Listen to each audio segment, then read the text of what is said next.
Next നമ്മൾ drill through filters ആണ് നോക്കാൻ പോകുന്നത്. അപ്പം ഓൾറെഡി നമ്മൾ visual level, page level filter, report level filter ഒക്കെ ഓൾറെഡി പറഞ്ഞതാണ്. അപ്പം നെക്സ്റ്റ് ഒരു ടൈപ്പ് ഓഫ് ഫിൽറ്റർ ആണ് ഡ്രിൽ ത്രൂ ഫിൽറ്റേഴ്സ് എന്ന് പറയുന്നത്. ഇതെന്ന് പറയുന്നത് allow users to navigate to a specific report page pre filtered on the item selected. അപ്പം നമ്മൾ നേരത്തെ കണ്ട പോലെയല്ല, വിഷ്വൽ ലെവലിലൊക്കെ എന്തായിരുന്നു, അതായത് നമ്മൾ ഒരു പെർട്ടിക്കുലർ ടോപ്പ് എൻ ആയിട്ടുള്ള ഒരു വാല്യൂ കൊടുത്തിട്ട് ടോപ്പ് എൻ ആയിട്ട് ടോപ്പ് വൺ ആയിട്ടുള്ളതിന്റെ മാത്രം കാണുന്നു. പക്ഷെ ഡ്രിൽ ത്രൂ ഫിൽറ്റർ എന്ന് പറയുമ്പോൾ ഇപ്പൊ നമ്മൾ കൊടുക്കുന്ന ഒരു വാല്യൂ, ഇപ്പൊ പ്രൊഡക്ട്സ് നമ്മൾ ഓൾറെഡി ഒരു ടേബിൾ ക്രിയേറ്റ് ചെയ്തിട്ടുണ്ട് ഈ പ്രൊഡക്ട്സിന്റെ. അപ്പം ഇതിലൊരു പെർട്ടിക്കുലർ പ്രൊഡക്റ്റ് ക്ലിക്ക് ചെയ്യുമ്പോൾ അതിന്റെ ഔട്ട്പുട്ട് നമ്മൾ അതിന്റെ ഔട്ട്പുട്ട് നമുക്ക് വേറെ പേജിൽ കാണാൻ പറ്റും. അതിനെ ഡിപ്പെൻഡ് ചെയ്തിട്ടുള്ള വാല്യൂസ് മാറുകയും ചെയ്യും. ഓക്കെ, അത് നമുക്ക് ചെയ്യുമ്പോൾ കുറച്ചും കൂടി ക്ലാരിറ്റി ഉണ്ടാവും. അത് ചെയ്ത് നോക്കുമ്പോൾ നമുക്ക് മനസ്സിലാവും. അപ്പൊ നമുക്ക് അതിന് വേണ്ടിയിട്ട് Power BI ഓപ്പൺ ചെയ്യാം. ദെൻ പ്രൊഡക്റ്റ് ഡീറ്റെയിൽ പേജ് എടുക്കാം. അതില് ഓക്കെ, പ്രൊഡക്റ്റ് ഡീറ്റെയിൽ പേജിൽ നമ്മൾ ഒരു വിഷ്വലും സെലക്ട് ചെയ്യാതെ തന്നെ ഫോർമാറ്റ് എടുക്കുക. ഫോർമാറ്റില് പേജ് ഇൻഫർമേഷൻ ഓപ്പൺ ചെയ്യാം. അതില് പേജ് ടൈപ്പില് ഡ്രിൽ ത്രൂ കൊടുക്കുക.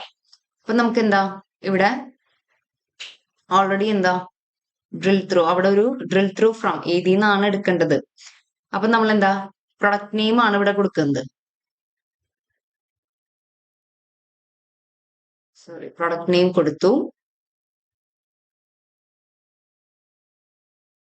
നെക്സ്റ്റ് നമുക്ക് ഇവിടെ ഈ ഒരു ഐക്കൺ വരും. അങ്ങനെ കൊടുത്തു കഴിയുമ്പോൾ ഈ ഒരു ഐക്കൺ വരും. അത് വേണമെങ്കിൽ നമുക്ക് ഡിലീറ്റ് ചെയ്യാൻ കുഴപ്പമില്ലായിരുന്നു എന്ന് വെച്ചാൽ കുഴപ്പമില്ല.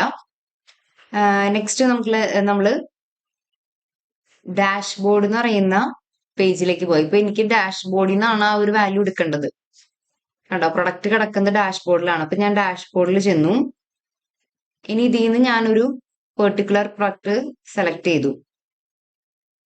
ദെൻ റൈറ്റ് ക്ലിക്ക് കൊടുക്കുമ്പോൾ എനിക്ക് ഇവിടെ ഒരു പുതിയൊരു ഓപ്ഷൻ വരും. ഡ്രിൽ ത്രൂ എന്ന് പറയുന്ന ഒരു ഓപ്ഷൻ വരും.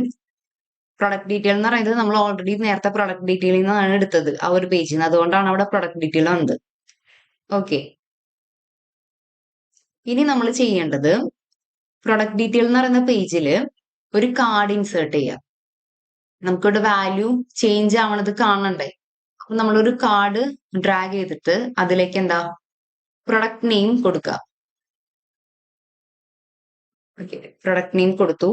ഇനി നമുക്ക് വേണമെങ്കിൽ ഫോർമാറ്റിൽ ചെന്ന് സൈസും കളറൊക്കെ മാറ്റാം. അത് നിങ്ങൾ മാറ്റി കൊടുക്കുക. നെക്സ്റ്റ് നമ്മൾ വീണ്ടും ഡാഷ്ബോർഡിൽ വന്നിട്ട് വേറൊരു പ്രൊഡക്റ്റ് ഞാൻ സെലക്ട് ചെയ്യാണ്.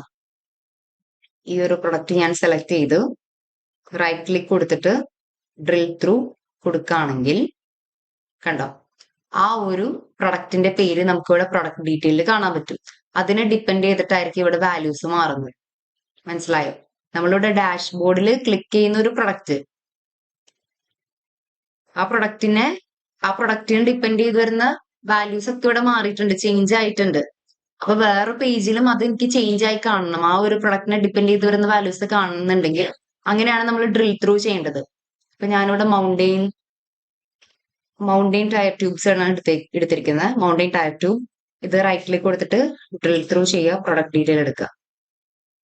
കണ്ടോ, അതിനെ ഡിപ്പെൻഡ് ചെയ്ത് വരുന്ന വാല്യൂസ് മാത്രം നമുക്ക് ഫിൽട്ടർ ചെയ്ത് കിട്ടും. ഇതാണ് ഡ്രിൽ ത്രൂ ഫിൽറ്റേഴ്സ് എന്ന് പറയുന്നത്.